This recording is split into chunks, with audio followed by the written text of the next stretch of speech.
அனைத்து ஜோதிட நண்பர்களுக்கும் அனைத்து ஜோதிட ஆர்வலருக்கும் உலகத்தமிழ் ஜோதிட ஆர்வலர் அனைவருக்கும் சிவஜோதிட ஆராய்ச்சி மையம் வழங்கும் பிருகுநந்தி நாடியின் தொடர்கிறது. அனைவருக்கும் வணக்கம். இறப்பு எப்போது ஏற்படும், பிருகுநந்தி நாடி முறையில் எப்படி அப்படிங்கிறத பற்றி கொஞ்சம் பார்க்கலாங்க. பிருகுநந்தி நாடி முறையில் ஒருவருடைய இறப்பு ஏற்படும் காலத்தை அறிய அவருடைய பிறப்பு ஜாதக மோட்சக்காரன் கேதுவுடன் கர்மாகாரகன் சனி இணையணும்.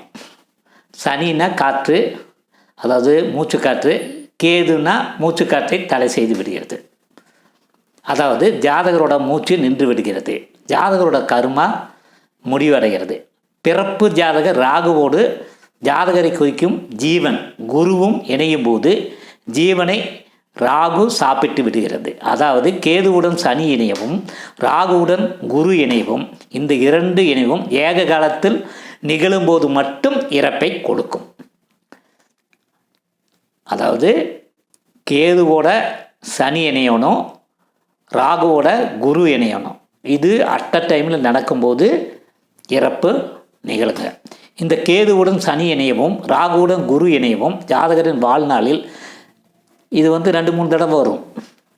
அப்போ 2-3 தடவையும் எப்போ இறப்பு ஏற்படும் அப்படிங்கிறத பற்றி நாம் பார்க்கணுங்க. ஜாதகரோட ஆயுள் அற்ப ஆயிலா, மத்தியம ஆயிலா, தீர்க்க ஆயிலா, இந்த 3 இதில் எந்த கேட்டகரி அப்படிங்கிறத நாம் பார்க்கணும். பிறப்பு ஜாதகத்தில் லக்னாதிபதியும் 8ஆம் அதிபதியும் சிறராசியில் இருந்தால் அற்ப ஆயிலுங்க. லக்னாதிபதியும் 8ஆம் அதிபதியும் உபயராசியில் இருந்தால் மத்தியம ஆயிலுங்க. லக்னாதிபதியும் 8ஆம் அதிபதியும் சரராசியில் இருந்தால் தீர்க்க ஆயில். இதன் அடிப்படையில் ஜாதகரோட ஆயுள் அற்ப ஆயிலாக இருந்தால் 33 வயசுலேருந்து 40 வயசுக்குள் மேற்படி கேதுவுடன் சனியும் ராகுவுடன் குருவும் ஏக காலத்தில் இணையும் போது இறப்பு ஏற்படும் அப்படின்னு சொல்லி முடிவு செய்யலாங்க. ஜாதகரோட ஆயுள் மத்தியம ஆயுள்னா 33 அல்லது 40 வயசுலேருந்து 66 வயசுக்குள் அல்லது 70 வயசுக்குள் கேதுவுடன் சனியும் ராகுவுடன் குருவும் ஏக காலத்தில் இணைவு ஏற்பட்டால் மத்தியம ஆயுள் காலத்தில் இறப்பை கொடுக்கும்னு முடிவு செய்யலாங்க. அப்புறம் ஜாதகரோட ஆயுள் தீர்க்க ஆயுள்னா 66 அல்லது 70 வயதுக்கு மேல் கேதுவுடன் சனியும் ராகுவுடன் குருவும் ஏக காலத்தில் இணைவு ஏற்பட்டால் இறப்பை கொடுக்கும் அப்படின்னு சொல்லி முடிவு செய்யலாங்க. பிருகுநந்தி நாடி முறையில் ஆணுக்கு குருவையும் பெண்ணுக்கு சுக்கிரனையும் எடுத்துக்கொண்டு பலனை நாம் சொல்கிறோங்க.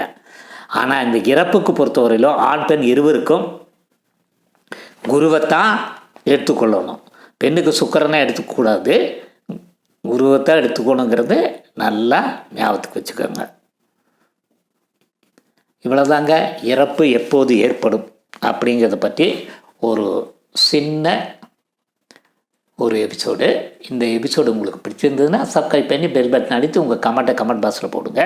என்னுடைய யூடியூப் சேனல் சிவஜோதிடம் 6351.